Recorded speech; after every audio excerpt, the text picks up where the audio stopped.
This is pros and cons of living in San Antonio, Texas, 2024 edition, which starts right now. What's up, guys? My name is Robert Alexe. I'm with Alexe Realty Group. And if you've considered moving to San Antonio, hold up just a bit. Let's hop into the video to discuss some positives and some negatives, some pros and cons about the city. One of my favorite features about the city is its location.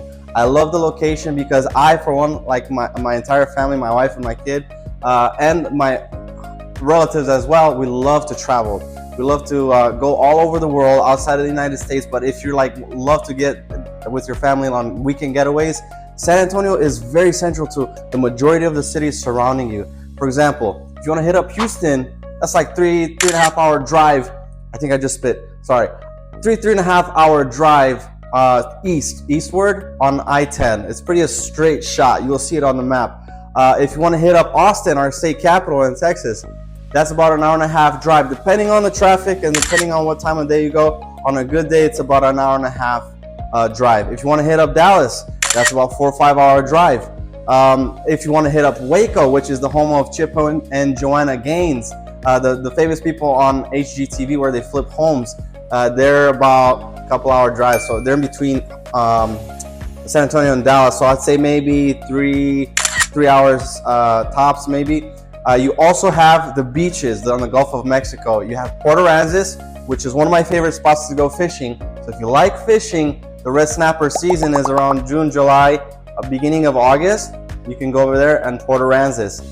You also have Corpus Christi beaches, and you also have the famous South Padre Island, which a lot of people like to go. I think it's one of the finest beaches you'll see on the coast.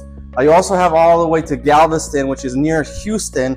But sometimes, I'll be honest, some of the water there is kind of murky. I'm not a fan of it, but if you like fishing, go for it. I'm a huge avid fisherman. I love fishing. I love to go hit up the lakes. I love to hit up the deep sea trips. They have a lot of cool deep sea trips over there on Port Aransas. So you just find a charter you like. I, for one, I love to go with dolphin docks. I like to take the 9-hour trip. It's pretty fun. I've chummed.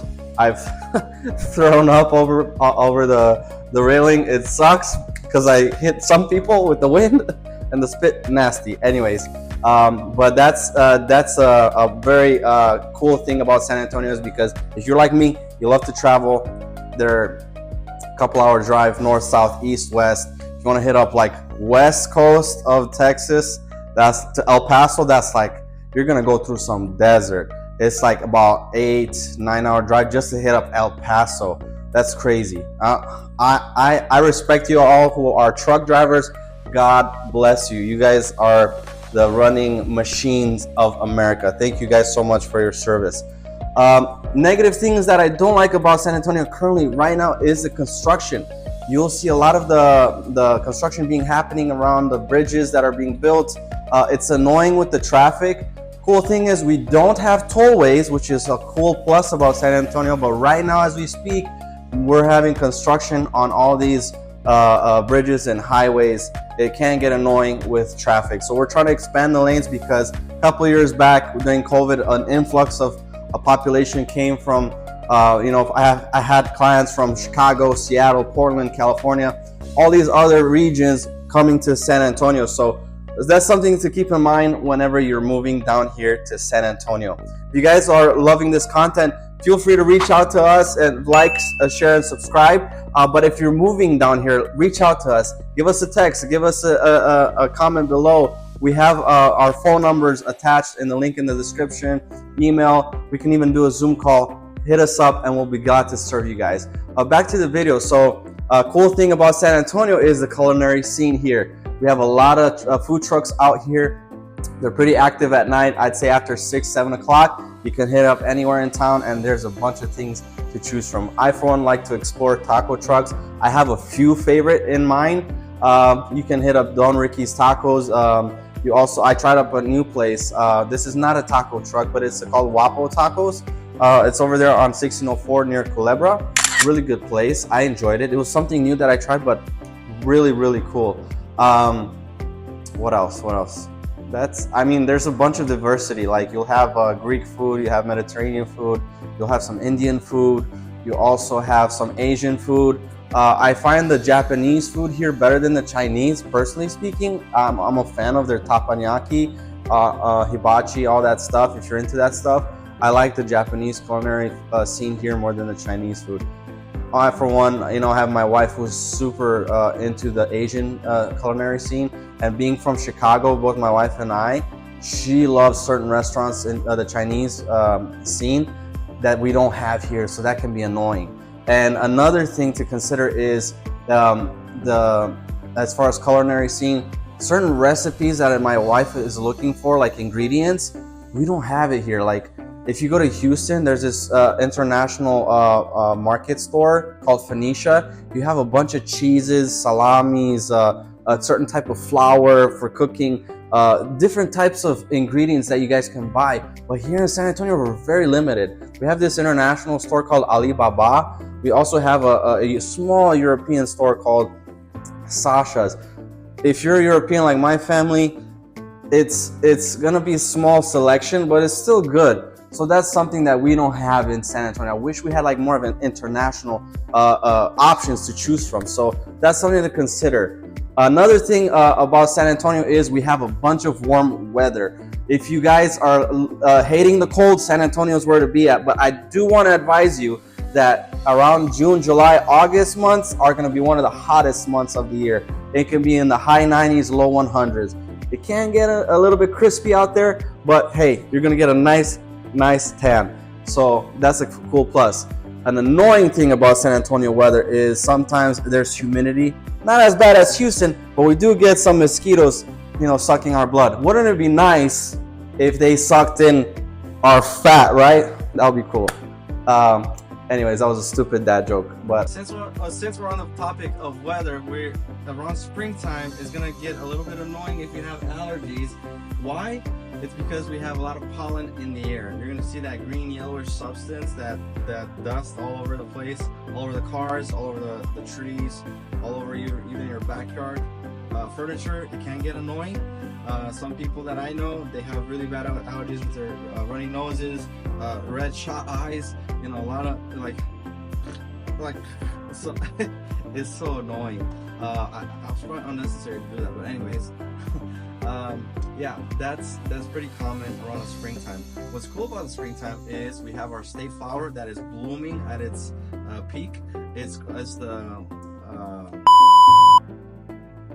bluebonnets. It's the bluebonnet flower.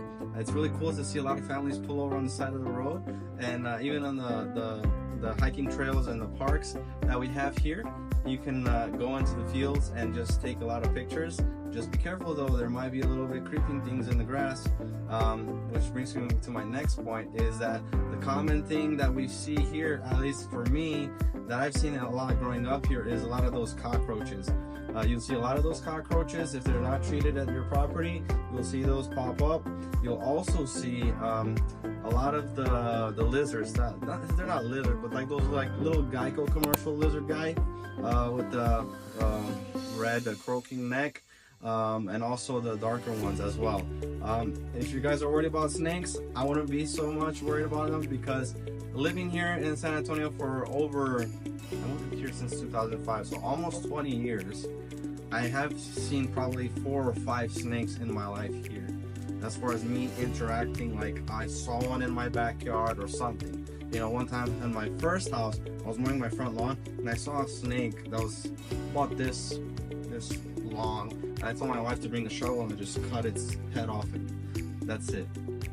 If you go like in the desert, I'm sure you probably see certain snakes, but as far as like in the average everyday, mundane life, right, every day to day, I didn't see a lot of snakes. You'll probably see like very small ones, garden snakes, but I wouldn't really worry about those. I would worry more about scorpions, and I would worry more about those roaches. That's what I would worry about, those termites. That's about it as far as creeping things. Cool thing about San Antonio is we are the home of the San Antonio Spurs, which we've won several championships. We have the #1 draft pick, Wemby. If you guys haven't been to a game yet, you guys should. It's an awesome sight to see what he's been doing with the team. Fantastic player. Fantastic feature to have him on our side. here in San Antonio. And we also have San Antonio FC, which is partnership with the San Antonio Spurs. If you like soccer, we have a USL professional team here in town on Toyota Field, or Toyota Stadium Field, yeah, over there near I-35, on the east part of town, northeast part of town. Really cool stadium, small stadium. We're not in the MLS yet, but we are in the USL. So we won a championship about 2 years ago, which is really cool for our city. We do not have a hockey team anymore. We used to have San Antonio Rampage, but I think they were bought or they moved to Vegas or something and became a different team. That I'm not sure. So our pretty much famous teams that we've had is the San Antonio Spurs and San Antonio FC. Sadly, in the NFL arena and scene, we do not have a professional football team here. If you guys want to see some football, you probably have to travel to Dallas for the Dallas Cowboys, or Houston for the Houston Texans. But that's as close as you'll ever get for NFL here in San Antonio. We do not have a football team here. Hope we did, hope we would, maybe in the later future, I don't know, we'll see. Another cool thing about San Antonio is we have the Six Flags Fiesta Texas, which is a great theme park if you want to just hang out with family, friends, loved ones. Cool roller coasters. We have a couple new ones as well. And also we also have SeaWorld San Antonio here in the heart of Texas. There's only 3 SeaWorlds in the United States. You have one in Orlando, you have one in San Diego, and you also have one here in San Antonio. We got a lot of friends from Arizona, from Oklahoma, from Louisiana, even Houston, just trying to come here for a nice weekend with the family, enjoy some sharks and sea lions and Shamu with the orcas and the dolphins, beluga whales, sea turtles we have here. We have some new rides that they've added to SeaWorld. We do have some penguins here too. We do not have polar bears. I think in Orlando, when I was a kid, I remember visiting. I think they had polar bears at the time. Here we do not have polar bears. That's something to consider when coming to visit, or even moving down here and you want to check it out. We do not have polar bears in the SeaWorld here in San Antonio. There are a lot of cool rides that you can check out. One of my favorites is the yellow one, the steel eel, that goes like this. You have really high point at the very top of the peak of the ride, where you can see like a 360 view of the park, and also you can even see downtown San Antonio from that point. So just whenever you go on that ride, check that out and just look around. You'll see downtown San Antonio. Speaking of downtown, this is the thing that I don't like about San Antonio. It is a nice, pretty downtown, but it's antique. It's pretty old. We are home of the famous Alamo. You will see it in the downtown area. But we do have some modern buildings that we just built a few years ago, the Frost building and some other ones. But you'll notice that the average buildings will have a certain amount of height to them. You may ask, why